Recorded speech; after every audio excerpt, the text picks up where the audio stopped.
إن الحمد لله نحمده ونستعينه ونستغفره ونعوذ بالله من شرور أنفسنا ومن سيئات أعمالنا من يهده الله فلا مضل له ومن يضلل فلا هادي له أشهد أن لا إله إلا الله وحده لا شريك له وأشهد أن محمدا عبده ورسوله اللهم صل على محمد وعلى آل محمد كما صليت على إبراهيم وعلى آل إبراهيم إنك حميد مجيد اللهم بارك على محمد وعلى آل محمد كما باركت على إبراهيم وعلى آل إبراهيم إنك حميد مجيد أما بعد فإن خير الحديث كتاب الله وخير الهدي هدي محمد صلى الله عليه وسلم وشر الأمور محدثاتها وكل محدثة بدعة وكل بدعة ضلالة وكل ضلالة في النار أعوذ بالله السميع العليم من الشيطان الرجيم من همزه ونفخه ونفسه يا أيها الذين آمنوا اتقوا الله حق تقاته ولا تموتن إلا وأنتم مسلمون يا أيها الناس اتقوا ربكم الذي خلقكم من نفس واحدة وخلق منها زوجها وبث منهما رجالا كثيرا ونساء واتقوا الله الذي تساءلون به والأرحام إن الله كان عليكم رقيبا يا أيها الذين آمنوا اتقوا الله وقولوا قولا سديدا يصلح لكم أعمالكم ويغفر لكم ذنوبكم ومن يطع الله ورسوله فقد فاز فوزا عظيما وسيجنبها الأتقى الذي يؤتي ماله يتزكى وما لأحد عنده من نعمة تجزى إلا ابتغاء وجه ربه الأعلى ولسوف يرضى ہر قسم کی حمد و ثنا اللہ رب العالمین کے لیے ہے جس نے اس کائنات کو پیدا کیا ہے اور وہی اس کائنات کی ہر چیز کا مالک ہے۔ درود و سلام نبی کریم صلی اللہ علیہ وسلم کی ذات اقدس پر جن کو اللہ تعالیٰ نے خاتم النبیین بنا کر مبعوث فرمایا۔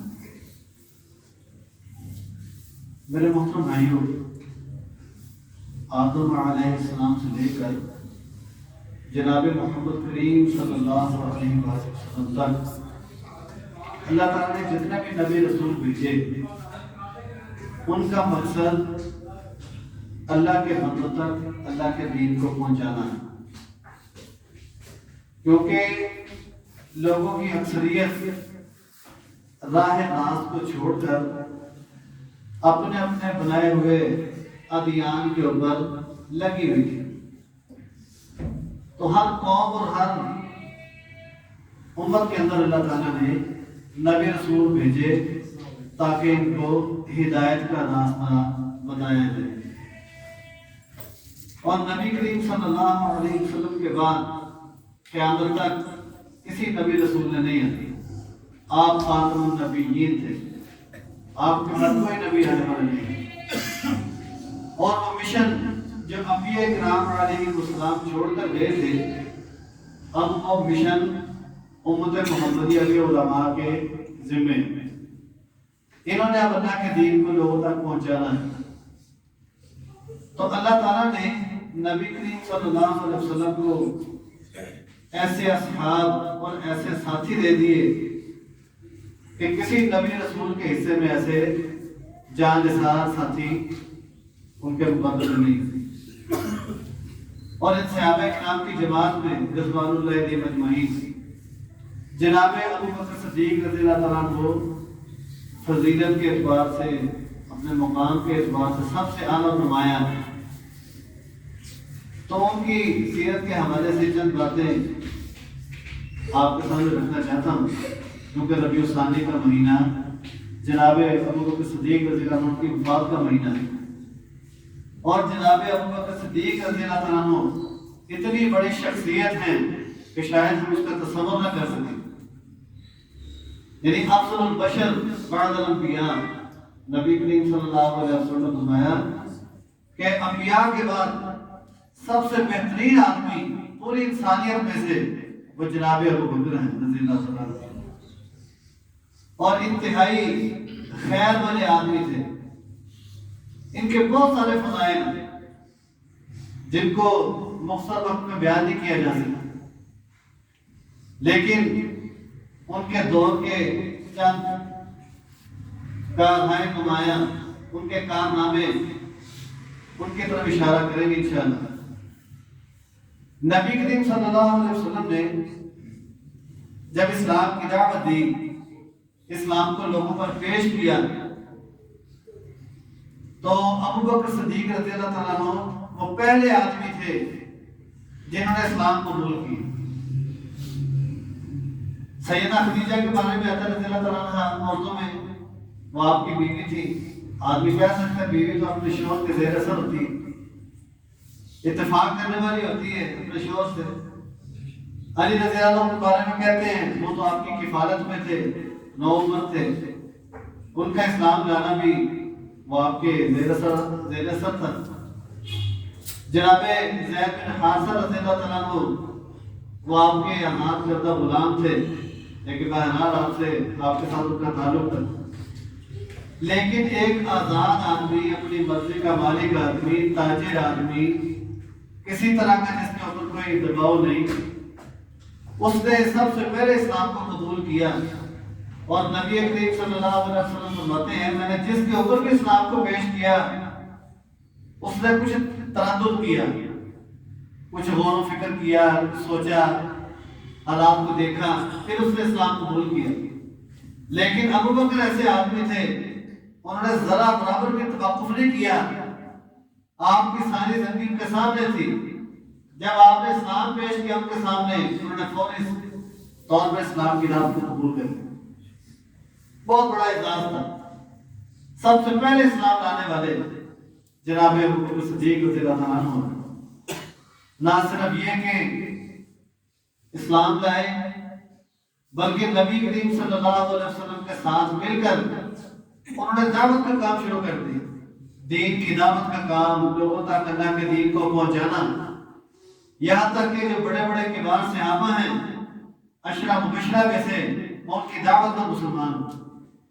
جناب عثمان بن عفان رضی اللہ تعالیٰ عنہ، عبد الرحمن بن عوف، سعد بن ابی وقاص، یعنی یہ لوگ عشرہ مبشرہ میں سے، اور عثمان اور عبد الرحمن رضی اللہ تعالیٰ عنہ یہ دونوں تاجر تھے، اور ابو بکر بھی تاجر تھے رضی اللہ عنہ۔ تو تاجروں کا اپنا ایک حلقہ ہوتا ہے، ایک تعلقات ہوتے ہیں، اس سے فائدہ اٹھاتے ہوئے جناب ابو بکر نے ان کو دعوت دی اور انہوں نے اسلام قبول کیا۔ اور عتیق ان کا لقب تھا، عتیق کا معنی آزاد کیا ہوا۔ تو نبی کریم صلی اللہ علیہ وسلم نے فرمایا کہ ابو بکر یہ اللہ کی طرف سے جہنم سے آزاد کرتا ہے، اس لیے ان کو عتیق کہا جاتا ہے۔ اور نام جناب ابو بکر کا عبداللہ بن عثمان تھا رضی اللہ تعالیٰ عنہ۔ تو انہوں نے اسلام قبول کیا۔ ایک مرتبہ انہوں نے عام طور پہ عمومی اعتبار سے لوگوں کے سامنے اسلام کی دعوت رکھی اور لوگوں سے خطاب کیا، گویا کہ یہ سب سے پہلے خطیب بھی ہیں اسلام کے۔ تو لوگوں نے ان کو اتنا تشدد کا نشانہ بنایا، اتنا ان کو مارا کہ لگتا نہیں تھا کہ ابو بکر بچ جائیں گے، بے ہوش ہو گئے۔ بس یہ گمان کیا جاتا تھا کہ اب یہ فوت ہو جائیں گے۔ اسلام کی خاطر، اللہ کے دین کی خاطر مار کھائی، اللہ کے کلمے کو بلند کیا۔ لیکن جب کافی دیر بے ہوش رہنے کے بعد جب ہوش آیا تو سب سے پہلے یہ بات پوچھی کہ نبی کریم صلی اللہ علیہ وسلم کا کیا حال ہے؟ اپنی فکر نہیں ہے، موت و حیات کی کشمکش میں مبتلا ہے، لیکن اپنی فکر نہیں، نبی کریم صلی اللہ علیہ وسلم کے بارے میں پوچھتے ہیں۔ تو پاس بیٹھے ہوئے لوگ ملامت کرتے ہیں، کیسے آدمی ہو تو موت و حیات کی کشمکش میں ہو، لیکن اپنے دوست کے بارے میں پوچھتے کہ ان کا کیا حال ہے؟ کوئی پرواہ نہیں کرتے، کہتے نہیں مجھے یہی بتاؤ کہ نبی کریم صلی اللہ علیہ وسلم کا کیا حال ہے۔ جب تک آپ کو دیکھ نہیں لیا اطمینان نہیں ہوتا۔ تو اتنے بڑے جو مقام و مرتبے ہیں میرے بھائی ایسے نہیں مل جاتے، قربانیاں دینا پڑتی۔ تو جناب ابو بکر صدیق رضی اللہ تعالیٰ عنہ جب انہوں نے اسلام قبول کیا 40,000 درہم کے مالک تھے، لیکن سب کچھ اللہ کے راستے میں دے دیا۔ جب دنیا سے رخصت ہوئے تو ان کے اوپر قرض تھا، اور قرض کی وجہ یہ نہیں تھی کہ بڑی کوئی جائیداد پراپرٹیاں بناتے رہے، وہ لوگوں سے لے کے اپنا مال بناتے ہی، سب کچھ اللہ کے راستے میں دے دیا۔ بہت سارے واقعات ہیں، اور تبوک کا واقعہ تو بہت معروف ہے کہ تبوک کے موقع پر نبی کریم صلی اللہ علیہ وسلم نے جہاد کے لیے فنڈ کا اعلان کیا کہ فنڈ چاہیے رومیوں کے ساتھ جہاد کے لیے۔ تو صحابہ میں نیکی کے معاملے میں آگے بڑھنے کا تو بہت ہی شوق تھا، اور عمر جیسا آدمی ساری زندگی یہی کوشش کرتا رہا کہ میں ابو بکر سے بڑھ جاؤں نیکی کے معاملے میں۔ ویسے ان کی محبت بہت زیادہ تھی آپس میں، کبھی کسی کے ساتھ حسد بغض کینہ اس طرح کی چیز نہیں تھی ان میں۔ اسی لیے تو اللہ تعالیٰ نے قرآن میں ان سے راضی ہونے کی گواہیاں دی ہیں اللہ پاک، لیکن چاہتے تھے کہ نیکی کے معاملے میں آگے بڑھ جائیں، اپنا آدھا مال لے کر آئے جا کر راستے میں دینے کے لیے۔ ابو بکر بھی لے کر آئے تو نبی کریم صلی اللہ علیہ وسلم نے پوچھ لیا عمر کیا لے کے آئے اور کیا چھوڑ کے آئے؟ کہا اللہ کے رسول جو سب جتنا سامان تھا، جو مسائل تھے میرے پاس، آدھے میں نے اللہ کے راستے میں دے دیے ہیں، اور آدھے اپنی ضروریات کے لیے رکھے ہیں۔ پوچھا ابو بکر تم بتاؤ تم کیا لے کے آئے ہو؟ تو کہا کہ اللہ کے رسول جو کچھ تھا نا سب کچھ لے آیا ہوں، گھر میں نہ اس کے رسول کی محبت بس، اور کچھ نہیں۔ اللہ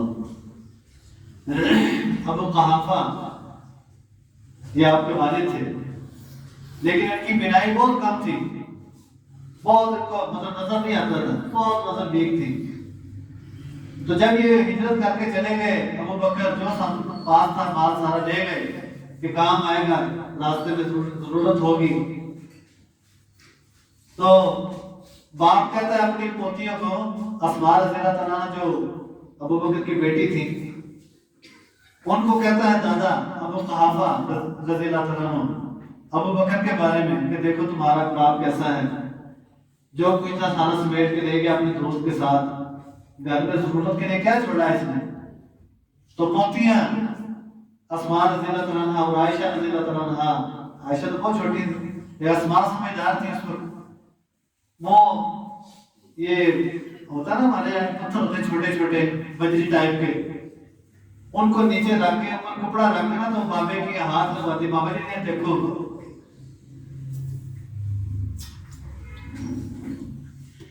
یہ ہمارا باپ چھوڑ کے گیا ہے۔ شرفیاں ہوتی تھی نا، اس طرح کا مال ہوتا تھا کہ بابا تم تو کہتے ہو کہ باپ سارا کچھ لے گیا، یہ دیکھو ہماری ضروریات کے لیے چھوڑ کر گئی، پتھروں کے اوپر کپڑا ڈال دیتی تاکہ ہاتھ میں نہ آئے، تو بس ایسے اوپر ٹٹولے تو پتہ چل جائے کہ نیچے کچھ ہے، یعنی کوئی چیز نہیں چھوڑی، سب اللہ کے راستے میں دے دی۔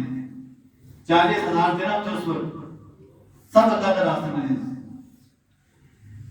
نبی کریم صلی اللہ علیہ وسلم نے اس لیے تو فرمایا تھا کہ زندگی کے اندر جس نے میرے اوپر احسان کیا میں نے اس کے احسان کا بدلہ دے دیا، لیکن ابو بکر کے احسان کا بدلہ میں نے دے سکتا۔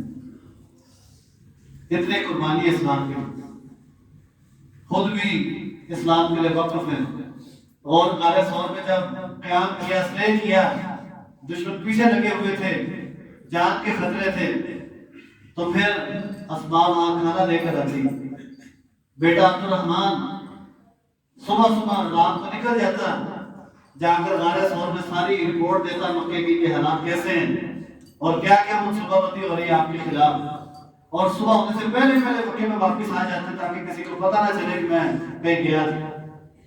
اور غلام اس کی ڈیوٹی کیا تھی؟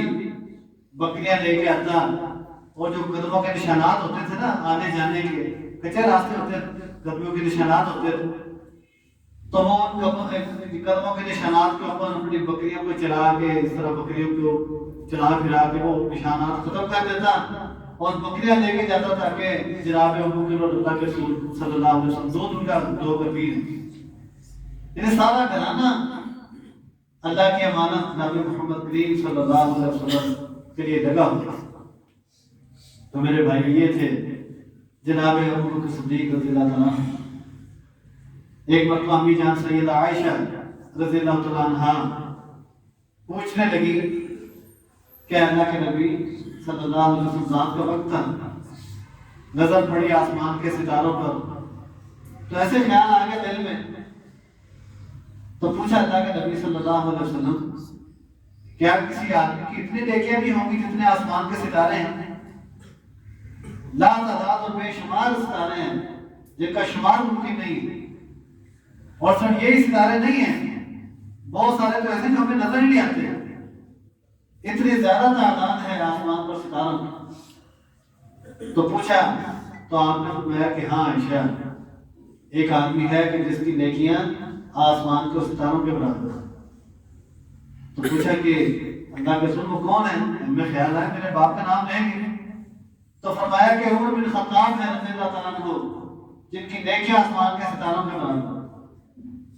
تو بڑا پریشان ہو کے فوری سوال کیا اللہ کے رسول پھر میرے باپ کی نیکیاں کہاں گئی؟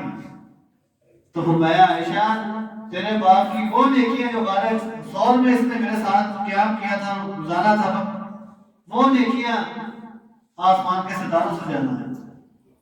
ساری زندگی کی نیکیاں تو بہت دور کی بات. نبی کریم صلی اللہ علیہ وسلم نے ایک دن صحابہ سے سوال کیا، اے میرے ساتھیوں بتاؤ کہ تم میں سے آج ہے روزہ کس نے رکھا ہے؟ نفلی روزہ بتاؤ کس نے رکھا ہے؟ تو جناب ابوبکر صدیق رضی اللہ عنہ نے کہا کہ اللہ کے رسول میں نے رکھا ہے. کسی نے جواب نہیں دیا، کسی نے نفلی روزہ نہیں رکھا ہوا. لیکن آپ کے سوال میں بتانا پڑا کہ اللہ کے نبی میں نے رکھا ہوا. پھر آپ نے پوچھا کہ یہ بتاؤ آج کے دن کس نے کسی مسکین کو کھانا کھلایا؟ کوئی نہ بولا. جناب ابوبکر فرماتے اللہ کے رسول میں نے کھانا کھلایا. پھر آپ نے پوچھا یہ بتاؤ آج کسی مریض کی کس نے عیادت کی ہے؟ کسی مریض کی عیادت کس نے کی ہے؟ تو ابوبکر صدیق رضی اللہ عنہ نے جواب دیا اللہ کے رسول میں نے کی ہے. آپ نے پھر پوچھا کہ بتاؤ آج کسی مومن کے جنازے میں کس نے شرکت کی ہے؟ کسی نے جواب نہیں دیا. جناب ابوبکر صدیق رضی اللہ عنہ کہتے ہیں اللہ کے رسول میں نے جنازے میں شرکت کی. اندازہ کیجیے کتنی بڑی بات اور کتنا شوق ہے نیکی کا.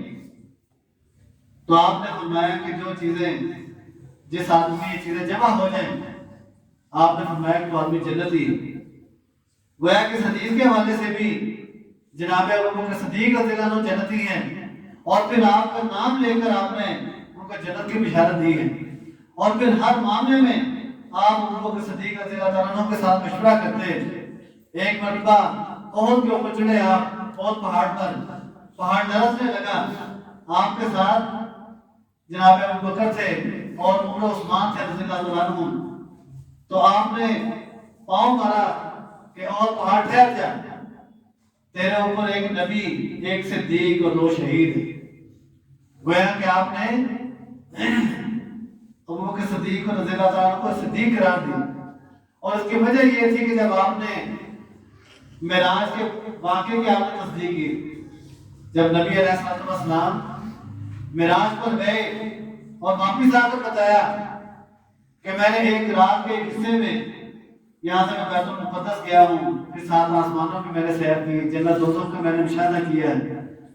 اب جو آپ کے مخالفین تھے ان کے ہاتھوں میں بات آ گئی نا کہ چلو پہلے تو یہ تھا نا کہ دعوت کی بات تھی کہ جو نبی علیہ السلام کہتے ہیں اس کو مانا جائے یا نہ مانا جائے. کوئی ماننے والا ہے، کوئی اختلاف کرنے والا ہے، کوئی آپ کی جو ہے نا آپ کے ساتھ دشمنی کرنے والا ہے. یہ اپنی جگہ پہ بات رہی، لیکن ایک ایسا واقعہ ہے جنہوں نے بیان کر دیا، کہہ دیا کہ میں ایک رات میں یہ سارا جو ہے نا مجھے معراج ہوا ہے اور میں یہ مناظر دے کے آیا ہوں. تو وہ تو بغلیں بجانے لگے کفار اور کہنے لگے کہ آج پتہ چلے گا. یہ تو بات ماننے والی ہے ہی نہیں. جناب ابوبکر سے کہا فکر کرائے کہ نئی بات مجھے بتائیں. اچھا تو بتا کہ کوئی آدمی ایک رات میں یہاں سے بیت المقدس پھر یا 7 آسمان میں یہ سارا کیا یہ ہو سکتا ہے ایسا؟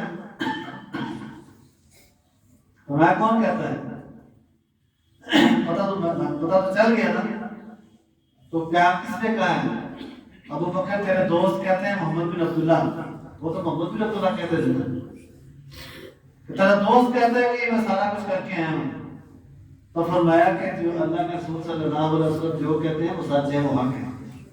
یقیناً میں تو اس سے بڑی بات کی تصدیق کرتا ہوں۔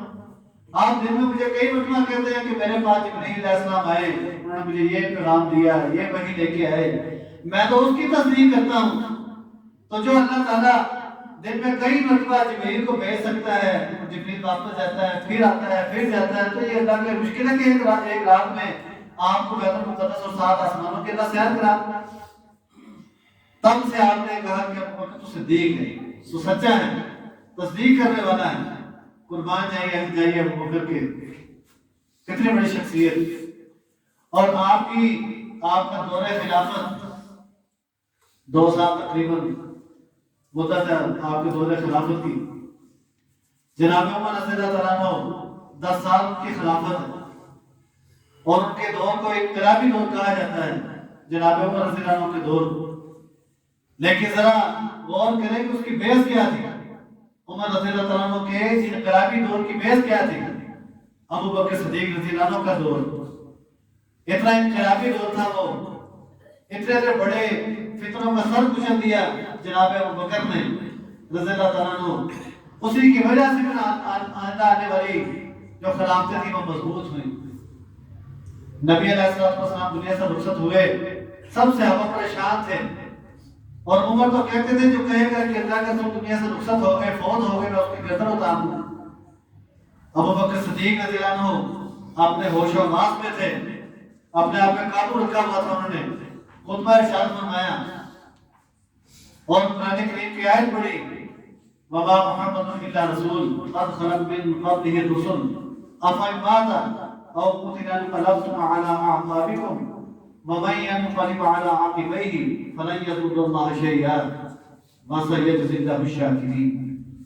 کہ محمد صلی اللہ علیہ وسلم اللہ کے رسول ہیں، جس طرح آپ سے پہلے نبی رسول گزر چکے، اگر نبی کریم صلی اللہ علیہ وسلم شہید کر دیے جائیں یا وفات پا جائیں تو کیا تم الٹے قدموں پر گر جاؤ؟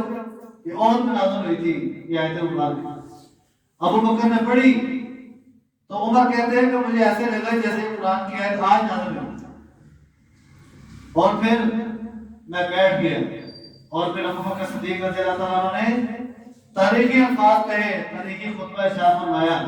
خطبہ حدیث کے اندر جو الفاظ موجود ہیں وہ الفاظ کیا تھے؟